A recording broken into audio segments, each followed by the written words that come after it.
For 13 years, Georgia Southern fans have rooted for Paul Johnson every weekend, grateful for the time and titles he gave their program. Well, we respect the tradition here.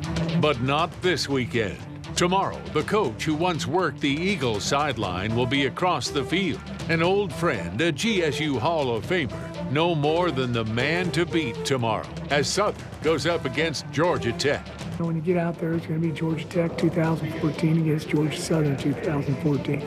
It's the birth of a rivalry between two FBS teams, but it is one born of respect, a fight that will not linger beyond the 60 minutes on the clock. And the opportunity to play a well-known program like Georgia Tech, I've told these guys this is what it's all about, playing Division I football.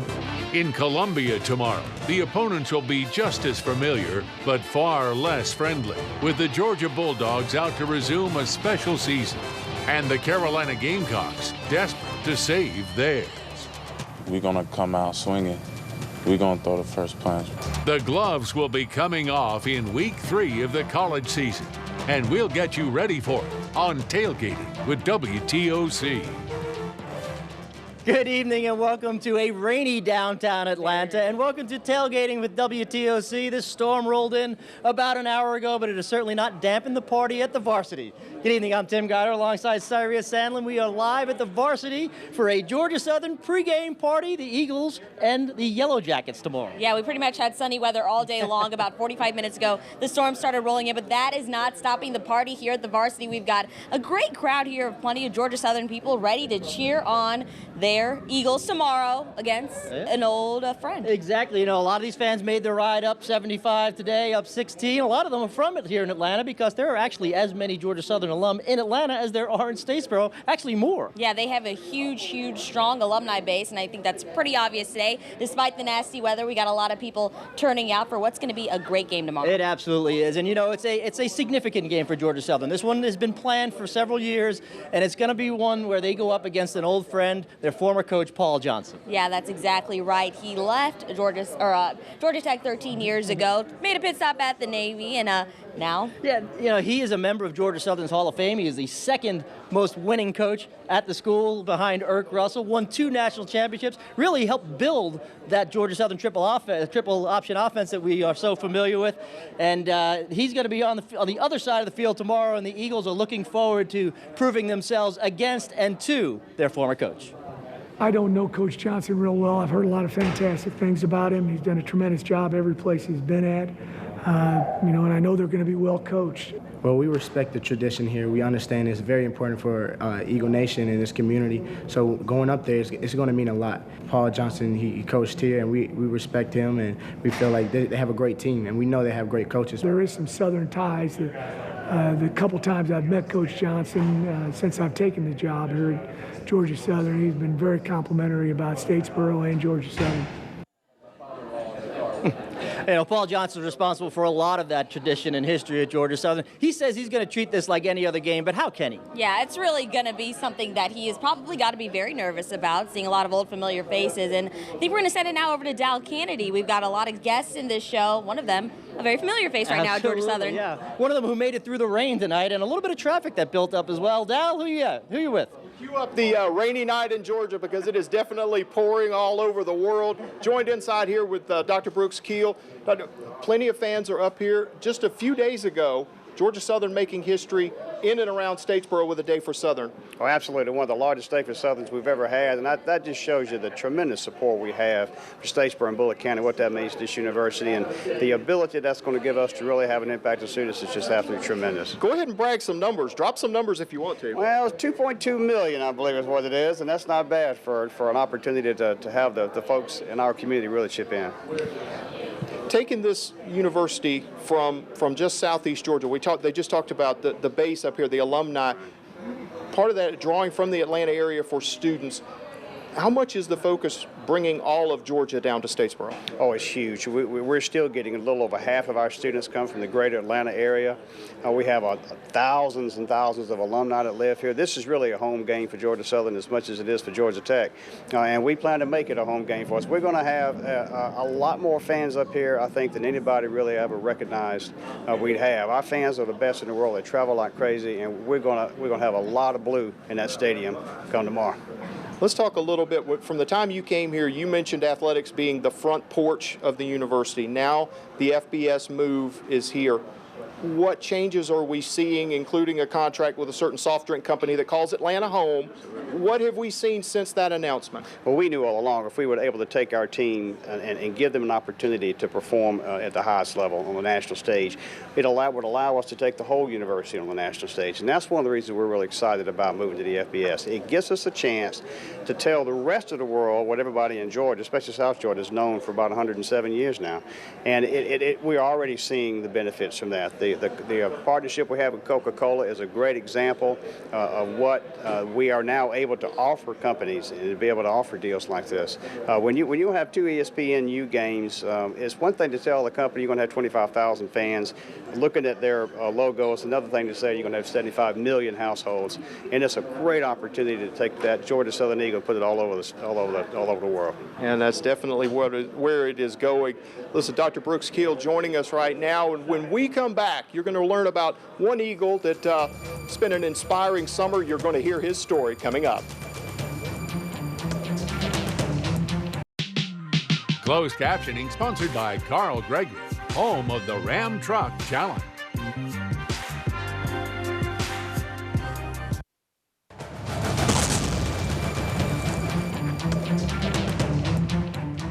Welcome back to the Varsity in downtown Atlanta. Some folks getting hot dogs outside. We're staying nice and dry in here. And now that's what we expected to hear, some Georgia Southern noise. Yeah, it's really nice that the fans decided to brave it out in the elements and come out here. And I think the party is really starting to get started. We got a loud crowd behind us. Everyone's pumped for tomorrow's game. Yeah, and I got news for you. You know who started that cheer? Dr. Brooks Keel. Hello. Couldn't get any better than that. Well, you know, a lot of the players obviously excited for the big game. We all know how much student athletes have on their plates. So it really is remarkable to hear about student athletes giving back to the community. It really is, and you know, this game is so important to a lot of Georgia Southern players for a lot of reasons. You know, the university is still trying to prove itself on the FBS level. 39 players on the Georgia Southern roster from here in Atlanta, so this is a homecoming of sorts, but they also want to get a win in their hometown. Now, one of those 39 players has been looking forward to this game since the end of last season, but first, he had a very interesting and very inspiring offseason. The celebrations of Georgia Southern's historic win over Florida last season were spirited and loud and extended and memorable. Edwin Jackson's were mostly personal. Coming off this big win, coming off the Florida win, you see that the doors are open of opportunity. So when you say, man, if this can happen, just imagine I can give back and somebody can feel the same opportunity that I have. 3 weeks after the Eagles drained the swamp, Jackson fulfilled that promise to himself. He took money he had saved and more he raised through his family and traveled to Costa Rica, where he put on a camp for children. Got the kids there, we got food for them, we got drills set up, and I feel like everybody was excited. And it's nothing more exciting for a teacher, for a student that's willing to learn. And youngsters in this small country where football is played with a round ball did learn something new. But for Jackson, a senior leader on the Eagle defense, the camp was less about strategy than support, about using his sport as a way of sharing himself. These kids had the best time of their lives. They might have not known exactly the rules of football, but they've seen it on TV. And I can tell, I felt like a superhero out there. The little kids running around and giving high fives. And when I go out and do these community activities and call my mom and say, hey, Mom, this is what happened. She feels so proud. And I love just to hear my parents say, we're proud of you, you know. And it's something that I strive for every day. And he says he will continue to. Not the way he has on Saturdays for 4 years, but with his actions every day after college when he plans to enter international business. It's not, oh, what do you do on the field? It's the other things. How do you give back? How do you know that these kids need this? You know, they need that motivation. They need that inspiration. And I feel like when people look at that, it inspires everybody around you.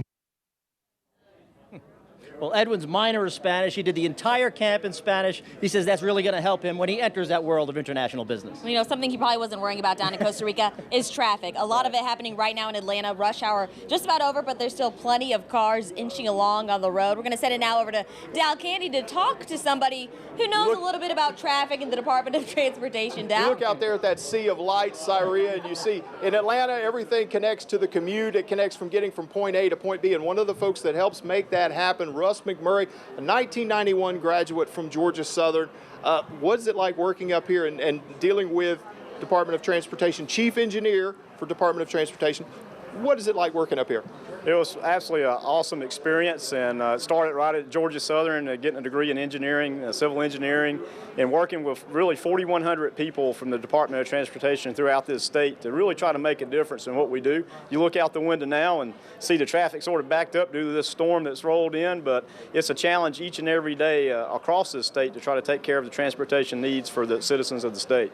And you and a lot of other alumni stay in touch with that engineering program in that department, and it has grown tremendously from the time you graduated, hasn't it?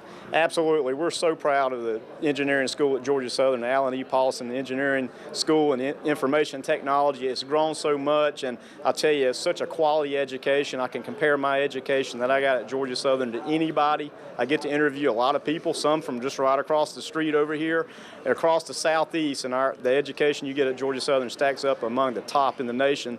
And the other thing is just the whole experience of the size of the classes, the hands-on from the professors that really care about what you do, get to know you, and are really vested in you as an individual and seeing that you grow in your engineering knowledge. What are some of the challenges up here of trying to get this many people in a city this size? All of them have a point A and a point B. How tough is it trying to manage this? Sometimes you got to be the bad guy, right? Well, absolutely, and it is that exact challenge of A to B at the same time. What we say a lot of times is we don't really have a capacity problem, we have a timing issue of everybody trying to get to the same place at the same time. And of course, industry and business change a lot. A lot of people telework. We do that ourselves at DOT, allow people to telework and telecommute, and that helps. But just like Coca-Cola right down the street, they stagger their work hours a lot to allow people to come and go. That helps. But also looking just at engineering challenges and solutions, we have a lot of things in store. Well, one thing we know, there's going to be a lot of congestion heading across the road over there to that stadium tomorrow for a big game. We have talked all around this game, but when we come back, we're going to talk a little X's and O's and get out there on the field, see what it's going to be between the Eagles and the Jackets. Let's go Eagles!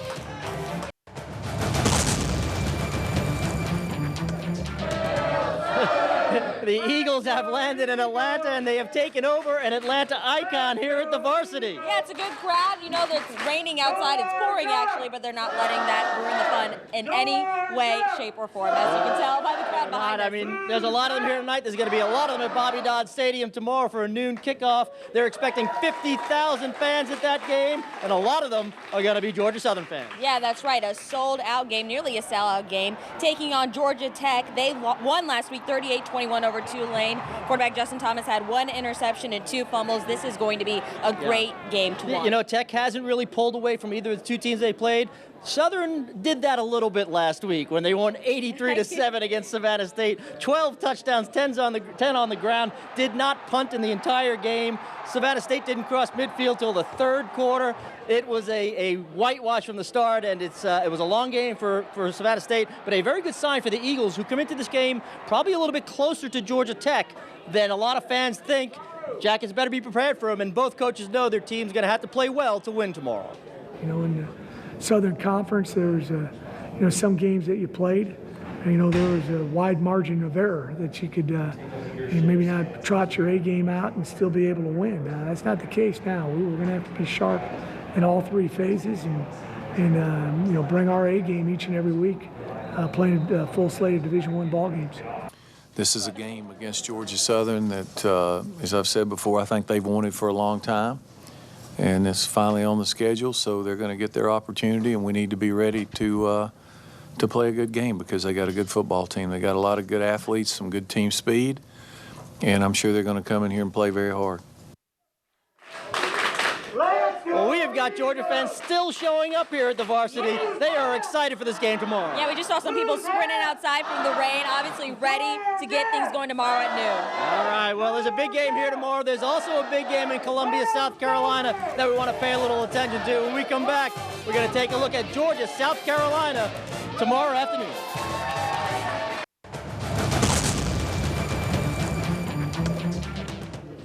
Welcome back to Tailgating at the Varsity in Atlanta. We've got some familiar foes playing this year. Georgia Southern, Georgia Tech here, and then not far from here in Columbia, South Carolina. That game right here, 3:30 on WTOC tomorrow, and Uga will be there, so will someone else. Yeah, you know, one question I've always wondered, what nationality is Uga? He's an English Bulldog, but our Jamie Dean found out that that might not be the case. Now, Mr. Sonny, y'all know Mr. Sonny. This is the grandfather of the Uggas. Tell me, what is our current Uggas' favorite food? Well, he likes meatballs. He likes a little spaghetti, too. He's an Italian dog. You know what one of my favorite foods is? Meatballs. Good. So me and the dog have got something in common. Good. That, and we both love you. And you just give me the recipe. I won't give it to another soul. Hey, I'm here with my friend Charles Seiler. Now, he's the one that helps wrangle Ugga everywhere, and it's hot today. It's Georgia, it's summer, it's hot. What you gonna do to keep the dog cool today? Air conditioner set on 68. Got a cool deck with some ice bags in there, and so if he gets hot, I'll just take his jersey off and chunk him in that box, and he'll be all right. I'm kind of freaked out. Usually you got a spatula. What is this? I don't understand it. This is my part-time job, working for my friends at TOC.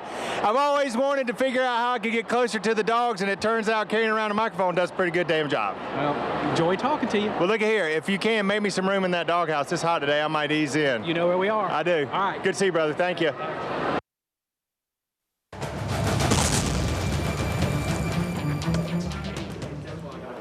One of the folks that is now helping lead the Eagles, he led them on the field a generation ago, Tracy Ham, the Hall of Famer. How good is it to be up here in the ATL looking at a game that, in many eyes, we are the favorite team? Well, that's pretty interesting to go. You look at our history and come back and we're playing Georgia Tech. It's a great opportunity for us as a team and as an institution. Awesome, awesome. Thank you. Glad for you to be here. I got one thing real quick. There's two guys back here behind me. You see Adam Pace, Jared Brown. These guys won the inaugural tailgate cook-off at the spring game, blue-white, to win their tickets. Won their tickets for the game tomorrow. And my understanding, you guys beat your father-in-law to win these tickets. Now, how does that feel? Well, I'm the father-in-law, so anyway, let's send it back over to Tim and Syria. Hey, it's Friday night. That means high school football. That means the end zone, 11:30 tonight on WTOC. Tomorrow we've got Georgia, South Carolina at 3:30, and then we will not have the Falcons game on Sunday. We need to mention that. It's an NFL rule. Nothing we can do about it. Thank you so much. Good night from the Varsity. Good night.